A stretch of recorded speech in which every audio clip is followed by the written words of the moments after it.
The Prime Minister says he's concerned by reports of a Chinese ban on BHP iron ore imports. There are contradictory reports about whether China has imposed a temporary ban, but Anthony Albanese says he wants the issue resolved quickly. Stephen Okun is the CEO of APAC Advisors, and he says this is playing out against a backdrop of global trade tensions. Well, we don't have a lot of clarity. You see a couple of different things all coming together at once. You see that there is so much volatility in global markets right now because of the trade tensions and trade wars and tariffs going back and forth.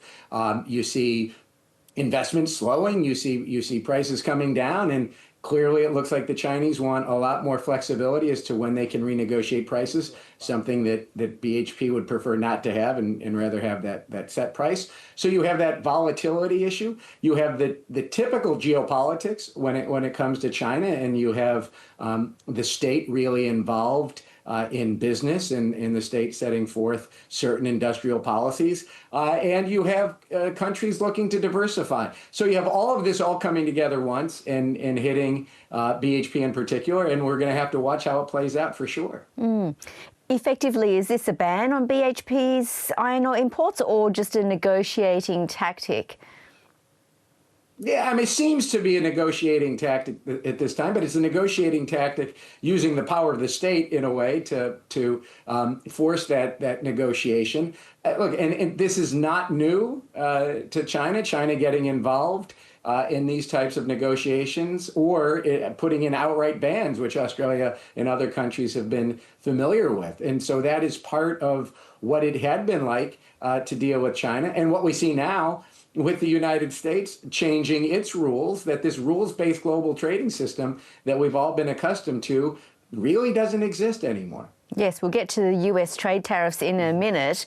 Meanwhile, with these BHP iron ore imports into China, do we know how long this pause might last for? Essentially, what is China after?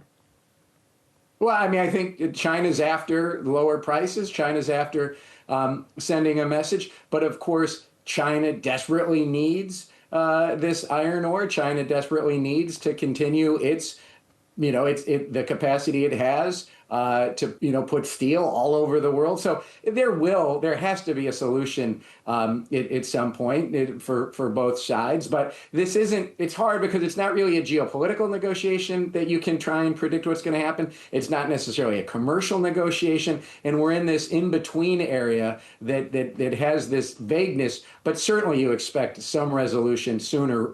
It's much sooner rather than later. Nevertheless, we are treading quite cautiously. Australia's Prime Minister has voiced concern about the ban, presumably because we really don't want to see a return to the sweeping trade bans introduced on Australian exports in 2020.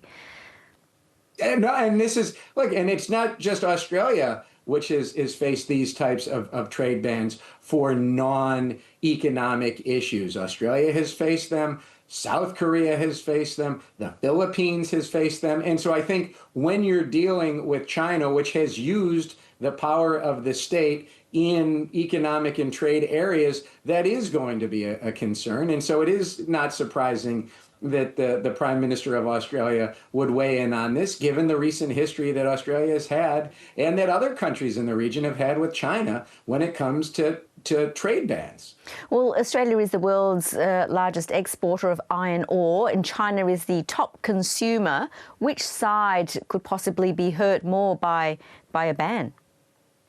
Well, that's why you would imagine there isn't an outright ban. There won't be an outright ban. It's too important to both sides to see this going on a lot longer. I think long term, you certainly want to see China diversify away from a single supplier. The same thing that countries are trying to do with China as a supplier. And you've got this coming out of COVID with COVID zero, and you saw that supply chains froze up because you put all your eggs into the China basket. So you see a China plus one strategy.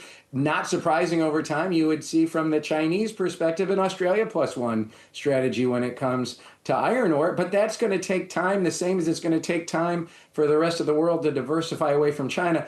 But certainly diversification, supply chain resilience, that's the direction we see countries headed in all over the world, not just in China and not just with Australia. And as we see Beijing assessing its needs with this respect, is there indeed a slowing demand for iron ore?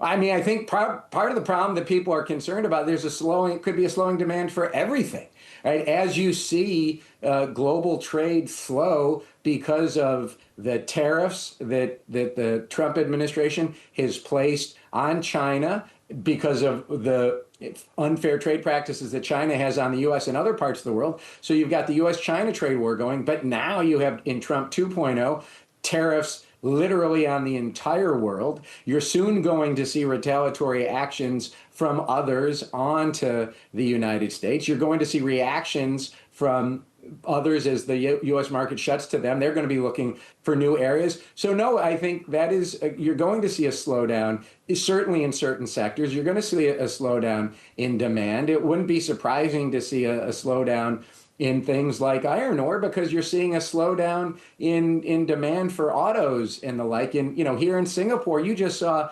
Volvo close a research plant that it opened less than eight months ago because of the slowdown in automobiles and what's happening with tariffs. So yeah, this is something that businesses and investors should be concerned about globally in many different sectors. Well, the latest US tariffs to come into force today include a 100% tariff on pharmaceuticals. There is one exception, though. Well, first of all, they didn't come into effect. I mean, Donald Trump said they come into effect on October 1st, but we haven't seen any guidance from Customs. There's been no messaging that is typically given out to shippers. There's nothing in the Federal Register. So just because Donald Trump says the tariffs are in effect, they're not in effect. They'll go into effect at some point. We don't know when, probably sooner rather than later. So first, we don't know that they're in effect. Or they aren't in effect. We don't know when they'll be in effect. We don't know what they cover. We do know that we believe generics are exempted. The president has said that he will exempt those who are building, manufacturing facilities in the United States. We don't know what that means. Is that a plan? Is it that you've broken ground? Is it that there's construction underway? Do you get credit for past construction? So we have a lot that we don't know yet about pharmaceuticals, other than there will be a tariff at some point in some amount on some things. Well, where does the US import pharmaceutical products from? What options would manufacturers there be looking at right now? Well, there's not a lot of options in terms of short-term, in terms of construction into the United States. And that's the big question, is what counts? A country like India, which has a large amount of pharmaceuticals that go to the United States, but there are a lot of generics there, and generics are probably exempt. So maybe India won't be that hard hit. A country that is very concerned about this pharmaceutical tariff is Singapore. And that's because the products that Singapore exports from here to the United States are the expensive pharmaceuticals, the biopharma and the expensive equipment. And a tariff of 100% on the expensive pharmaceuticals is going to hit a lot harder. Now, it so happens that a lot of the people who manufacture here in Singapore also manufacture in the United States, but does that count or not count? So the tariffs for Singapore and for countries that do the high end, they're much more focused on it than the generics that are made in India. And it's going to take time, of course, to put new construction into the United States. So this is a real concern here in Singapore. No doubt, a lot of uncertainty ahead. Steve Okun in Singapore, thank you. Uncertainty is the word. Thank you.